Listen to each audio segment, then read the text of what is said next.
Again, to our listeners, a warm welcome to this episode of the Healthcare Leadership Excellence Podcast.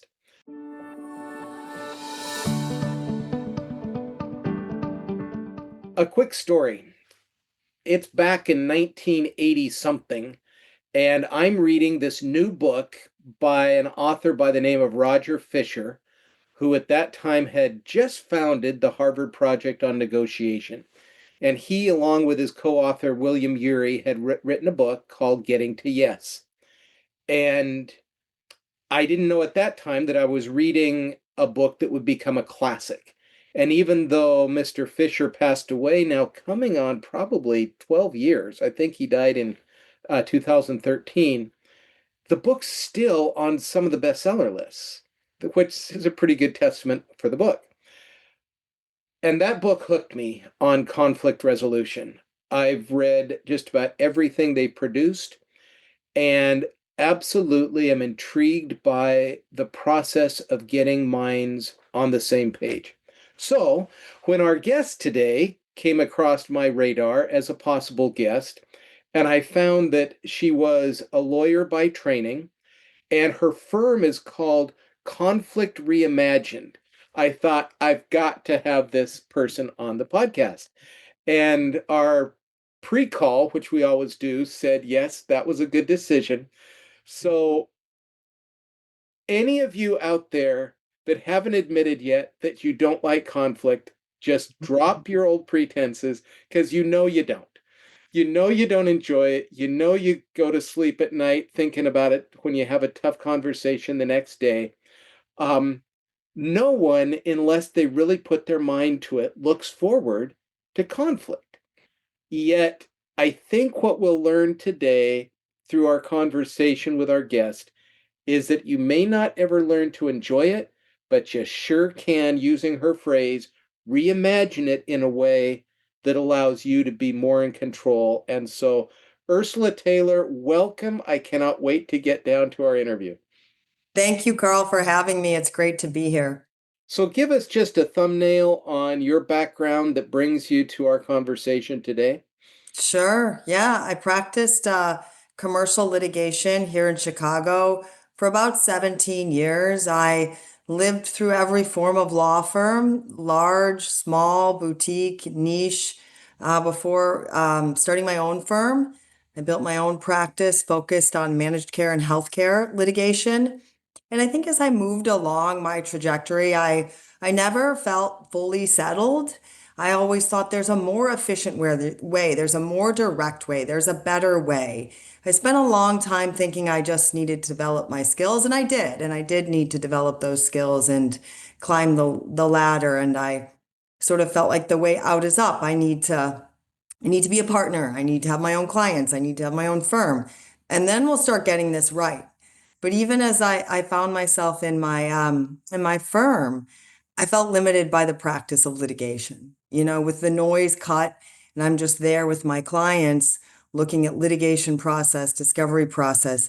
It's a very, I'll use the word archaic, almost barbaric means for resolving disputes in some ways, because it doesn't take us into the human aspects of what underlies every dispute, every tension. It's always human emotion.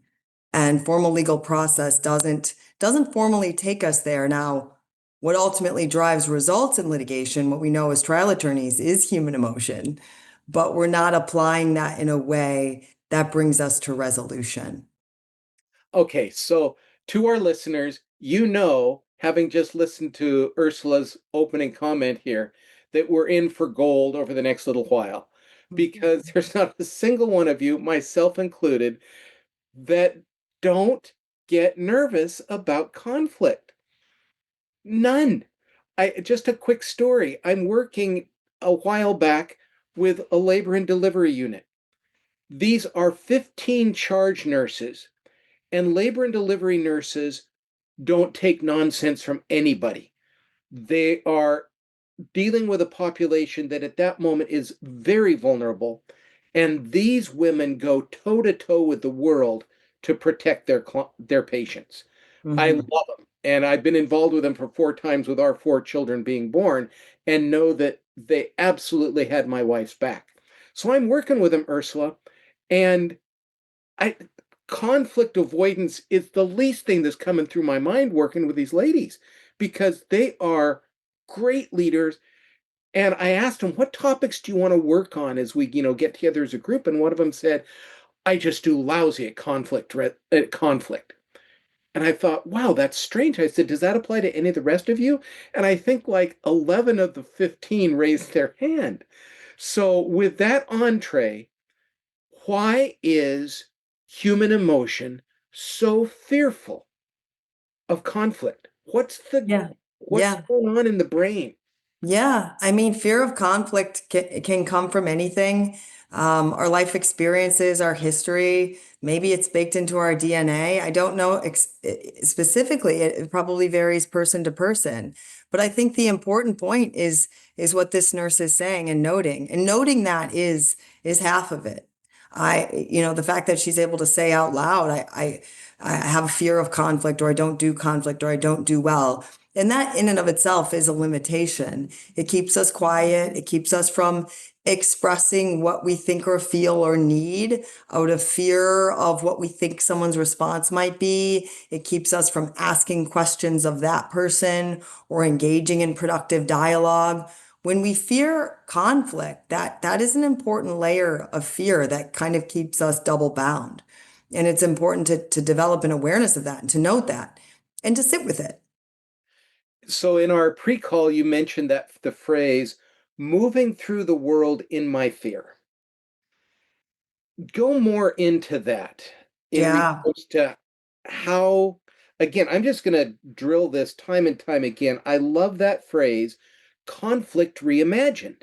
Hmm. Because as I Hmm. hear that, if I'm working with you as my mediator or as my voice, suddenly I, to put it bluntly, I've never thought of it that way. Hmm. So Hmm. you're telling me, so go more into this reimagining. Sure. Walk me through that. Yeah, so a foundational precept for it is to understand that every conflict or tension is underlined with human emotion. And then stepping back further, human emotion is a spectrum. And quantum physics research reveals that, our thoughts, our emotions have an energy that can be correlated to a logarithmic scale that ranges from dense and contracted fear-based emotion here over into more courage, neutrality, hope, and beyond. And most humans hover somewhere in the fear spectrum. If we're lucky, we're able to enjoy parts of our life cusping into neutrality or courage, but most of us oscillate around fear. And the problem is we're not conscious of it. Look, fear is part of the human experience. We can't avoid it. There's no sense shaming it or judging it or feeling guilty about it. That just keeps us more locked. That's just more layers of fear. But when we can develop some level of consciousness, like the nurse you're describing, who can at least say out loud, I don't do conflict well. She's on the path, right?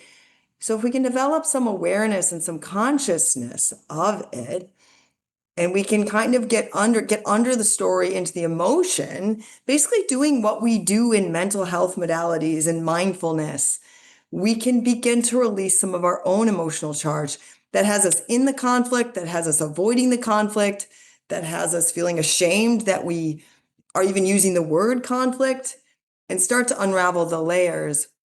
And as you unravel that, you can get a little more clarity. You can start to answer the question, what do I need on a practical level? But you can't get there until you deal with yourself. You can't get there until you know yourself.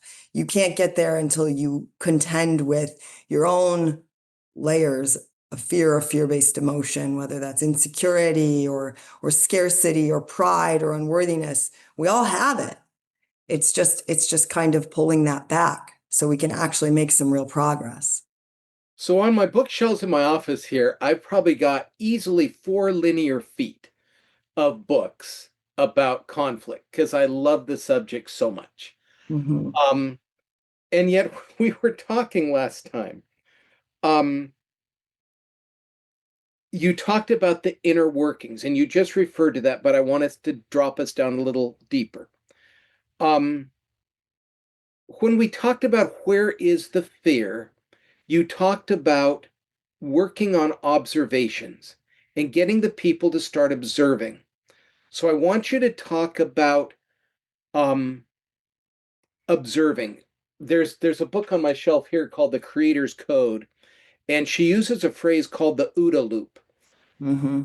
observe, orient, decide, and act. And it comes from the Top Gun School down in Miramar, California. And she uses it in her business consulting. So, here's a pilot up there at Mach whatever, and he's being told to observe. How do you see observing helping someone in conflict? Observing is critical, but where I come at it, and I agree with so many of the experts out there in terms of the strategies and what I would call the external strategies, the ways to evoke feelings of safety with the other side, or creating a sense of empathy with your counterpart. That's all great. But where I come at it is that you have to first observe yourself. You have to get clear on where you are. And that doesn't come as easily to everyone. Okay, And so digging in there, walk Carl through, and thus all our listeners, when you say you've got to get clarity as to where you are, let me just set a stage. I'm pretty involved in this conflict. I know, Ursula, that I am right. I was just in a setting the other day where someone says, but what if you really know that they are wrong? They have done me wrong. I thought, oh, we have so much work to do here. But how do you help me get off the, yeah, I'll be introspective and I'll observe, but at the end of the day, they're still wrong. How do you get Carl's defensive, I am right, I like myself, I've always been right? How do I get off that myopic blinders? right. Well, the thing is, no business, no small business, large business, managed care plan, healthcare provider, and beyond makes money and is in the business and drives their bottom line and serves their customers by being right.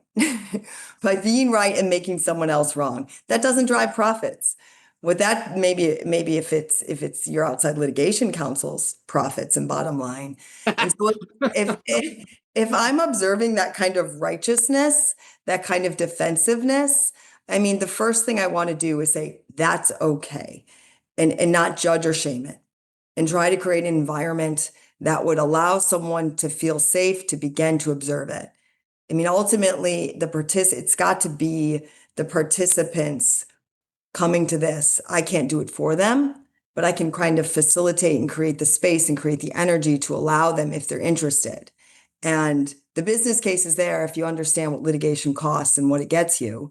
The business case for doing this work is there, and it's easy. Um, but if I'm observing righteousness and defensiveness, then we're a long way off of what do I need? And when we're answering the question, what do I need? It's a practical, logical, prudence oriented objective aligned to your business goals and functions or customers or patients or what have you. It's not they're wrong and I'm right. If you're in they're wrong and I'm right, you're kind of lost in the muck. And so what I try to do is elevate people through that to getting to a place of neutral, clear, what do I need? And when they can express that without the emotional charge, then finding the external strategies. How do we approach our counterpart? Where's our leverage? What's our strategy for our dialogue with them? That's easy. The hard part is the initial part. Because if you're lost in righteousness, here's the thing. Our energy, our emotion is infectious. We are intuitive beings. It doesn't matter if we keep our lips tight and we don't say it. What we don't say is communication. Our body language is communication. Our silence is communication. So this sort of forced, like, let's just follow this script when we're feeling righteous, mad, angry, and it just comes out passively, that's actually worse because then you're not able to observe it and see it in the ways that might be productive.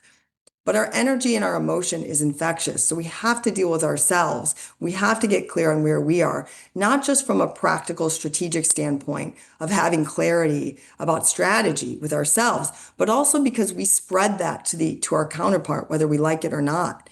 And the law of attraction is like begets like. So I see this in litigation. It doesn't matter how distinguished you are, or what kind of fancy suit you wear, or big words you use, or speaking to a judge. Human emotion is driving these disputes. And unless and until you become aware of it, all you're going to do is spread it. Oh, so to our listeners, and we've talked about this before, most of you are either in a car, on an exercise bike, or on a walk, which is great. I love that you're listening to us. But when you get back to where you write things down, we're at about marker 15 minutes into the podcast. What Ursula just said is gold. The human emotion drives it. And unless you're in contact with your human emotion, you're going to trip over yourselves. Now, I want to get back to our pre-call. Um, and again, in the 4 linear feet of books, I can't remember ever having a former litigator write or tell me that's, and if I wrote this down wrong, correct me now in front of everybody, that self-love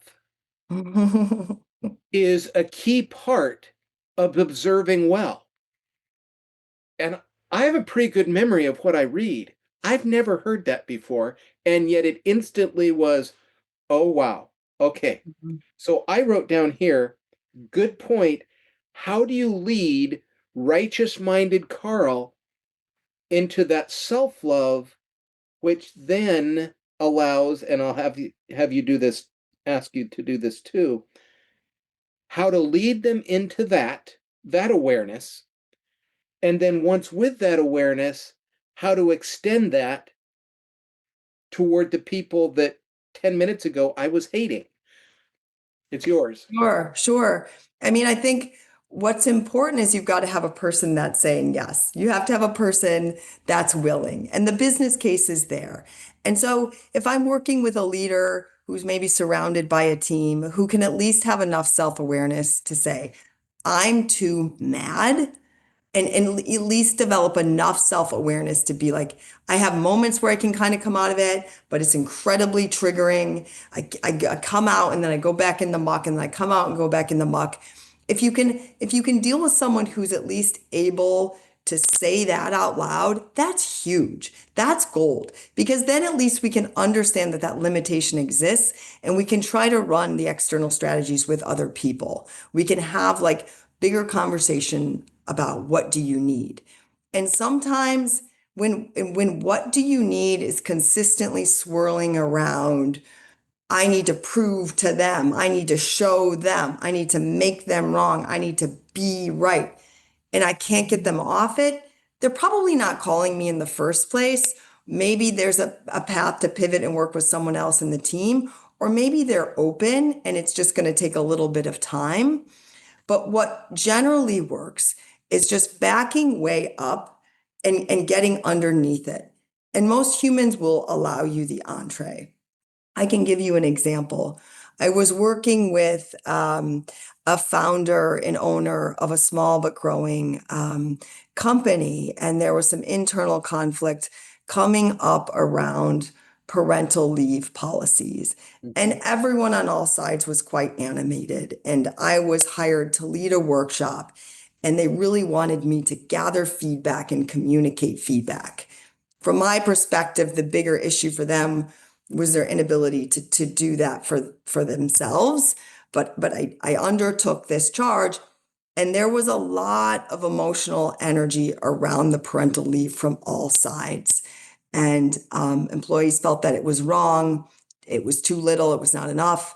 Communicating that to the founder created a lot of defensiveness, a lot of righteousness, a lot of, well, we do all of this and we this vacation and holidays and all of the things. And it just felt like a wall. But and there was a little bit coming at me too, like a little bit of kill the messenger.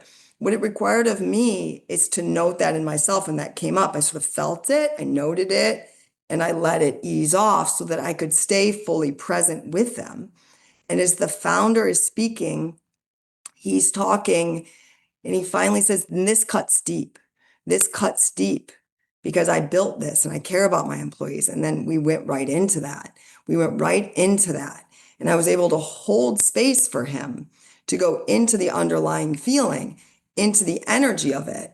That cuts deep. Just repeating it, having that empathy and that affirmation. It was a doorway for him. 5 or 10 minutes later, the energy has shifted. He's speaking to it differently. He's expanded. He had to feel that. He had to say that. He had to feel that. He had to have a space for that.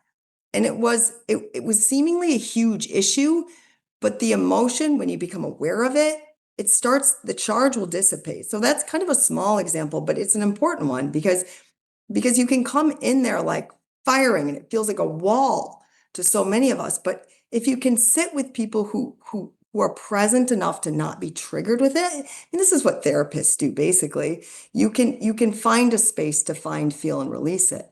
And So it's a I, moment. I want to jump in here with two questions Sure. because one of our goals on this podcast, on all of our podcasts, is to have John Doe, Jane Doe, or Carl get off the call thinking, I can use that today. So you said two key things.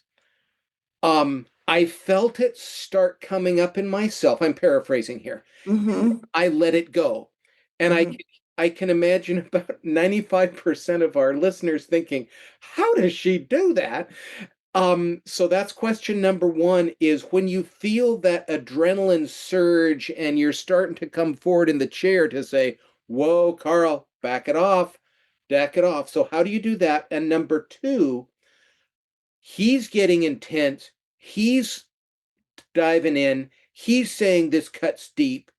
And I can't imagine what the other people on the table, gee, our owner is saying we're cutting in deep. And yet your phrase, I held space for him. So again, I can hear the Jane, John, and Carl thinking, okay, that sounds really good, but how do you do that in high tension? So question one is letting it go yourself and holding space. Give us some coaching there. Mm-hmm. Sure. So I'll start with just kind of dealing with myself because that's, I think, the takeaway for everyone else. I think it's really helpful to just go to the physical sensations of your body. Slow way down so you can note yourself. Are your shoulders hunched? Is your jaw clenched? That rush of adrenaline as you described it? If you're feeling that, don't act from that. You might need to take a break. You might need to pause. But that's not that energy, that adrenaline rush, that tightened shoulder, the clenched jaw. That's not the stuff that's going to serve you.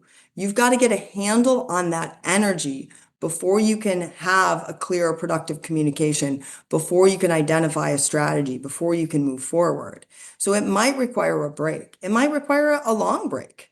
It might require some time. It might require working with someone who's a little more neutral on the outside, who won't be so triggered by the energy of it. You've got to be willing to find your threat. Here's the other thing. If you're in a tension or a conflict or a dispute and you feel that charge, however subtle, however small, there is a thread for you. It doesn't matter how right you are, how wrong they are, what you did or what they did. If you feel something from it, there is a thread for you. There is some opportunity for you to release some of that, to get under it, to get a little more clarity. And so you don't repeat the pattern in other relationships and situations too. A magnificent answer. Thank you. Holding space, especially when there's a power differential. And Hmm. let me set an example. I have a nurse manager. She's new in her role. She's maybe 7 or 8 years into the profession. She's knocked it out of the park as a bedside nurse. She's done superb as a charge nurse. And you're in healthcare. In typical healthcare fashion, she's brilliant. She's well educated. She'll be a great leader. So up she goes. No leadership training at all. And now, as nurse manager, at age maybe be 31 or 32, she's having to have conflictual conversations with people who could be her mother or father. Hmm. True story, multiple times over my career. And so I can hear that brain right now saying, "Oh, Ursula, that's great. You're a Northwestern Chicago trained lawyer, 17 years in the litigation pits. It's easy for you to hold space because you're a lawyer. You're smart. I'm a nurse. I take care of patients. How do I hold space when this person is not only angry, she's angry at me?" You've got to get really clear with yourself. You've got to get really present with yourself. I mean, the more work you do on yourself and your relationship to yourself and your ability to sort of be aware of what comes up for you and note it and sit with it and release it, the more you're able to navigate these situations. And I'm not saying it's always easy, but breaks are helpful. That feeling, I mean, that I empathize with that. I mean, I'm a lawyer in Northwestern law, but there's plenty of people who are older and wiser, more educated, more seemingly powerful on paper. But our power also comes from our humanness. Our power also comes from our own awareness and consciousness.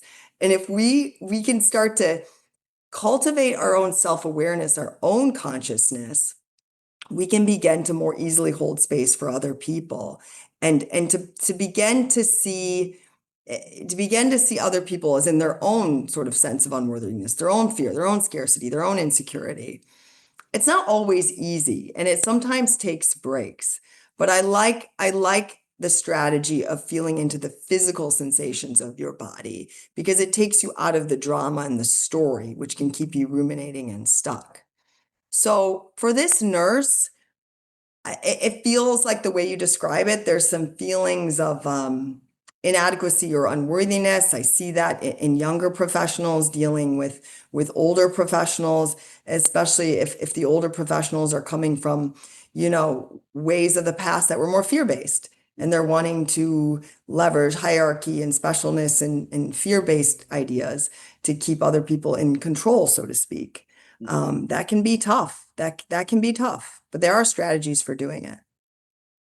What are some of those strategies? Can you share those? Presence, feeling the physical sensations of your body, taking the breaks as needed, talking with somebody who's maybe a little more neutral on the outside. I would say those are three or four or so. If you can't sort of get outside of it and it's just too much for you, then bringing in the resources you need when you need them. Intermediaries can be helpful.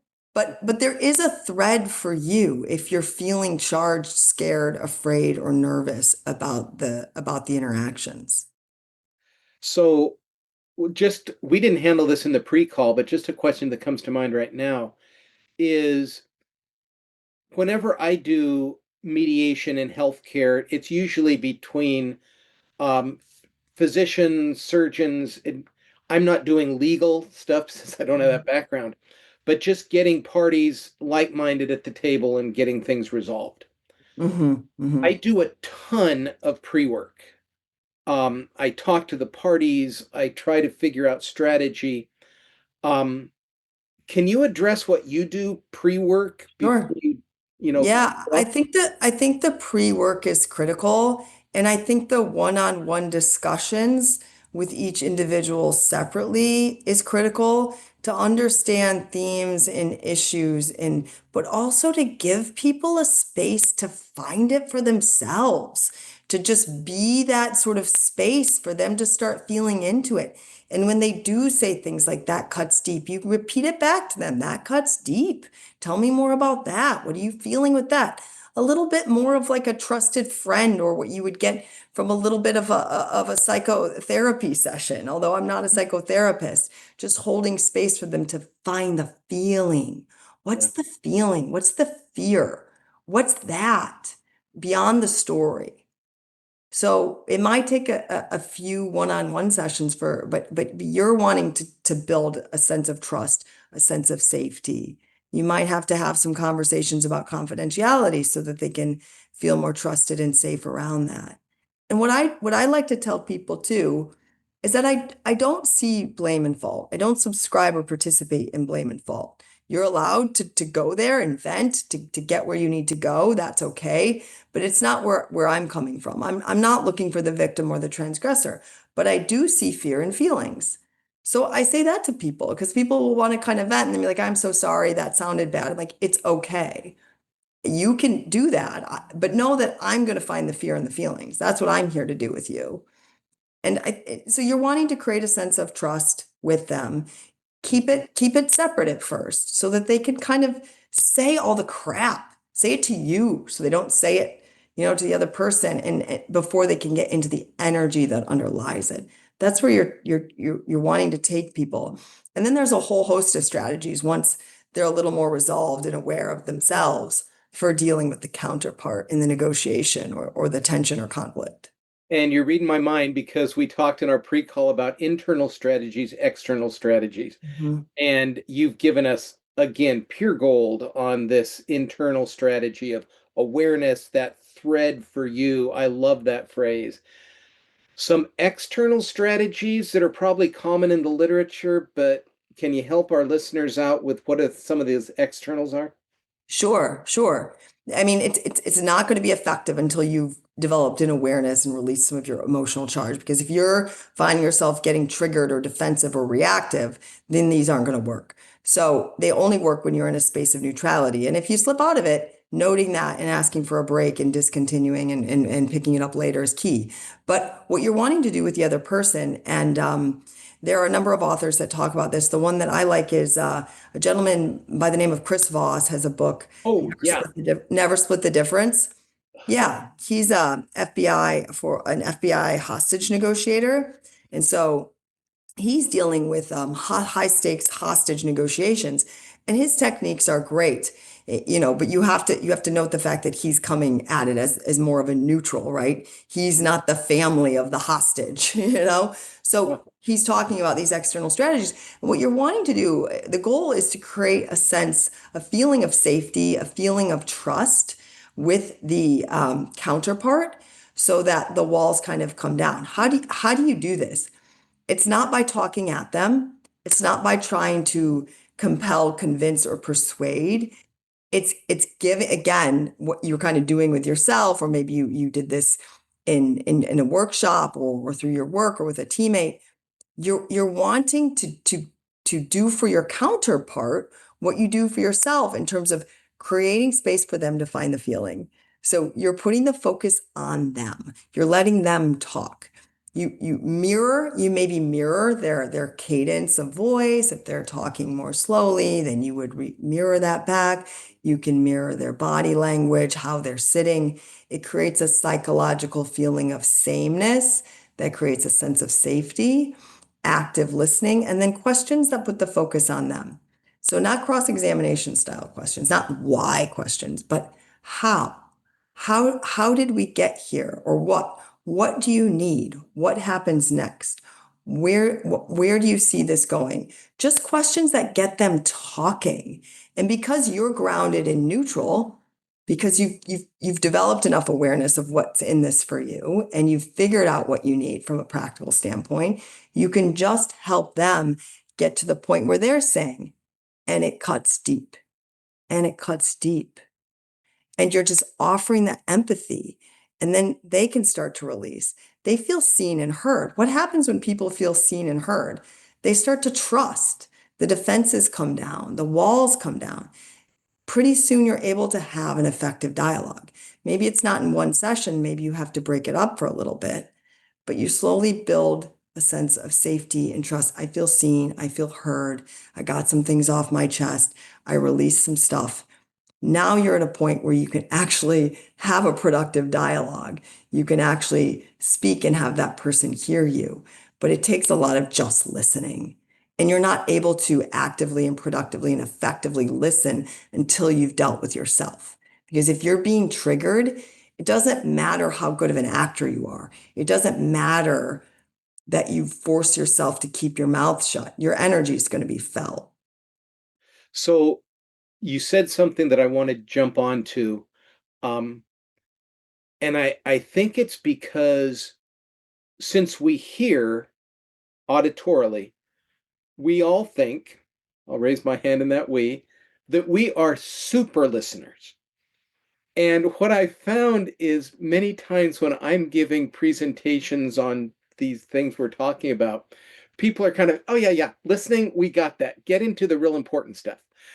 And I want your view as to steps to make Carl and his listeners better listeners. I mean, world class, because I've had the experience, as I hope you've had, of walking away from a conversation thinking, wow, I feel completely understood.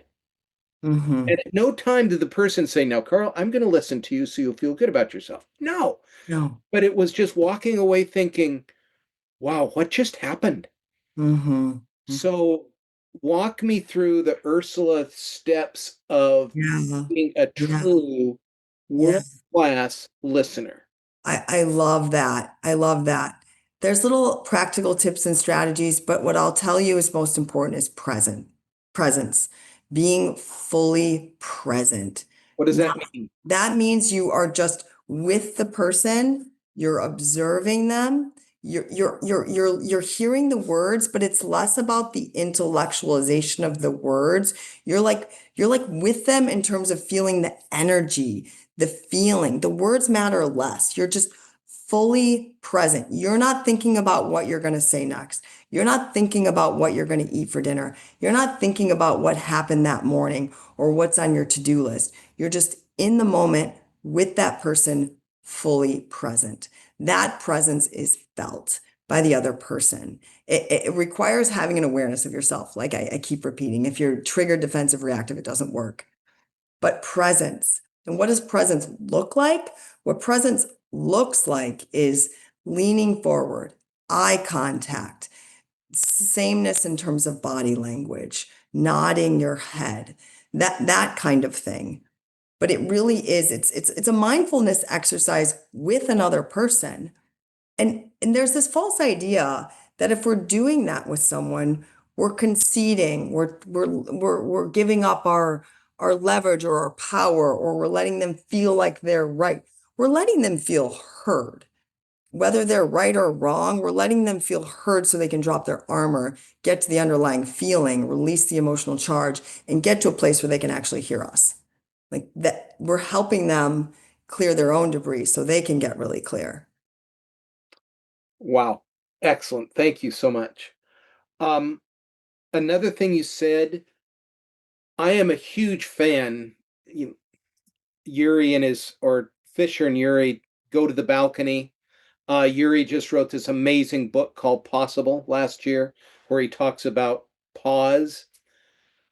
Now, getting into a business setting, which you have been in for decades, I hear so often of, I know we have some tense feelings, but we've got to get this resolved today. And in fact, we have till noon. And versus the what I believe, and I'd like your view on this, and put me on the right track if I need to. There seems to be a power in saying, and I've used this before, I really want to take some time and go over what you've said today. And I'd like Hmm. to schedule a second meeting to follow up on this. Hmm. I've never had it backfire, but I haven't done litigation or problem solving at the level you have. So Hmm. thoughts on that, to be able to have the guts to say, Yeah, yeah, time yeah, out? yeah. Yeah, yeah, beyond just the self-awareness, I think fear of time is real. That's a form of anxiety. It's a scarcity of time, fear of time. We've got to get this done. I think to the extent possible, try to clear out the barriers to that. Try to give yourself the room, give yourself the time. If you can't, then deal with the fear of that in and of itself. And Another strategy that I like to use with regard to once we've kind of found what we're afraid of, and this can be fear of time, fear that we won't get an agreement, fear that we won't meet the deadline. We have 4 hours. That fear. What I like to do with people is say, okay, let's go there. What's going to happen if we can't get this done in the 4 hour time allotment or the 1 day time allotment? What's going to happen? What's the worst case scenario? Let's go into it. Let's feel it. Let's let that energy come up and let's sit in it for a minute. And then let's come back to some mantras around gratitude. We're not going to die. You know, people are still going to live. You know, let you go into the worst case scenario, feel that energy with the purpose of letting it release. Because once you can surrender some of that fear garbage, you're Mhm. actually a lot better set up to meet your time deadline. You got to contend with the fear as its own energy. You know, we think that it's like, let's rush and let's have an energy of rush and let's make everyone else feel rushed and Mhm. add that entire layer of fear to this entire dynamic. That's probably not going to help you. And look, fear-based fear-based negotiations and ceasefires and compromises can happen. And that's a lot of what litigation-oriented mediators do, Mhm. in my opinion, is there's been enough bloodshed after a certain amount of time. People are ready to lay down their weapons. They come into a mediation session and there's a focus on creating a countervailing fear that supersedes the first fear of an outcome, fear of continued cost, fear of continued drain. And you can reach ceasefires, and that's often what happens. But my way of thinking about this is there is a higher, more elevated, more efficient way of doing it if you can contend with the fear earlier, as opposed to just bringing in more fear and sort of arm wrestling into some ceasefire. So, knowing our listener base as I do, I just know that somewhere out there on the bike or taking a walk, where someone's sort of rolling their eyes about all this energy fluff, oh, there's an energy in the room, or let's just, case in point, I had a very elite person that I worked with the other day pretty well tell me that this energy bit, that, come on, we're smart, we're educated, let's just get it done. And let's Sure. just put this energy bit, I don't buy into that. I thoroughly buy into it. You obviously do. So can you talk to our naysayer there for a moment and maybe back him or her away from their little ledge and Sure. know that this energy bit is not fluff? It's not fluff, but it has to be chosen. You have to have the courage to choose it. And look, and if you, it's not for everybody right now. I think someday it will be. Right now, we'll have people who are jumping into this as a way to be at the cutting edge and have the most innovative and productive teams to reduce uncertainty and cost of conflict. And there'll be naysayers. And to the naysayers, I say I have plenty of reputable litigation counsel that you can engage. I've never done a litigation budget for less than $500,000 through trial, and that's when all the stars align. Depositions are 8 hours a piece in federal court, 7 or 8 hours a piece. You're going to need prep. Attorneys in Chicago bill in excess of $500 an hour. You think about just the drain, the cost, the uncertainty. And then beyond that, just in terms of internal conflict. So every tension or conflict comes from human emotion. And left unchecked, it can grow, it can amplify, it can affect culture, it can affect innovation and productivity. But you don't have to buy into this, and you can say no. And there are plenty of organizations that run on fear internally and externally, and they bump along and they do okay. But I think that's shifting. I think it's getting harder and harder. I think we have AI today to tell us the facts and the figures and the information. What's going to differentiate leaders and those that are at the forefront of industries is the ability to deal with the humanness of who we are and less about the intellectual power. But you can stay in fear. You can stay in sort of an intellectualization, externalized rules. You can do that. That's a choice. we're coming up on time here, which I regret. There's one other area that I want you to help us on. Um, what I love about working through conflict is it is truly a chess game. Hmm. It is so many moving pieces, so many, it's intriguing.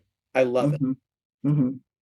Um, what are some of the problems? What are some of the chess moves, i.e., the problem solving skills that I need to look at? Let's say I'm that nurse, I'm that new physician in a leadership position with a high conflict unit. What are some of the chess moves, not in a manipulative way, but in Carl, these are problem solving skills that will really serve you as you grow as a growing expert in conflict. What would be Hmm. some of those um, problem solving skills that I should be looking at? Yeah, problem solving skills. I think it's going to be the situation is different for every group and every human. So making sure that you're talking to all the people and you're not missing anyone. And sometimes some of the lower level people have a perspective, and we tend to focus exclusively on the high powered leaders. But the lower level people have some perspective. So making sure that you're talking to everyone and that you're getting a feel for their human feeling that underlies it, because that's really the important piece that's glossed over and often misunderstood. In terms of problem solving skills, I think the important thing is bringing them back to what unites them as opposed to what separates them. Nobody's in the business of being right and making other people wrong, as a general matter. Most people want the organization to do well. They want to serve the clients and patients well. They want to have, good reviews and good marks or what have you, internally and externally. So bringing them back to that and showing them how they're all rowing the boat in the same direction is really helpful. There's no separateness. There's no us versus them in this boat that we're in together and serving this patient population or whatever it is. We're all aligned and continually bringing them back to that. I think that's really a helpful strategy as well. Excellent. So, as our listeners want to get in contact with Ursula, could you just spend a moment or two on how they can contact you? Sure. You can submit a form through my website. My website is www.conflictreimagined.com. You can find me there. My email is Ursula, Ursula, at conflictreimagined.com. And yeah, just reach out if there's a tension that's brewing internally or externally, and you're thinking about where it could go, or your company's at an inflection point, and you're wanting to keep yourself and your team on the right path and not on the wrong path, that I'm a good person to speak to. Or maybe you're in a litigation and you don't like where it's headed and you want to think about higher and more elevated ways to have resolution oriented strategies and not just litigation oriented strategies. There's ways I can and work within and under litigation counsel that will minimize the potential for confidentiality concerns. But whatever it may be, internal or external, if something's brewing, reach out and we can just have an initial consult and chat about whether or how I could help you. Excellent. Ursula, this has been a magnificent hour. I so appreciate your time with us this morning. Thank you, Carl. This has been great. I really appreciate your time as well. And to our listeners, as always, thank you for spending your time with us today.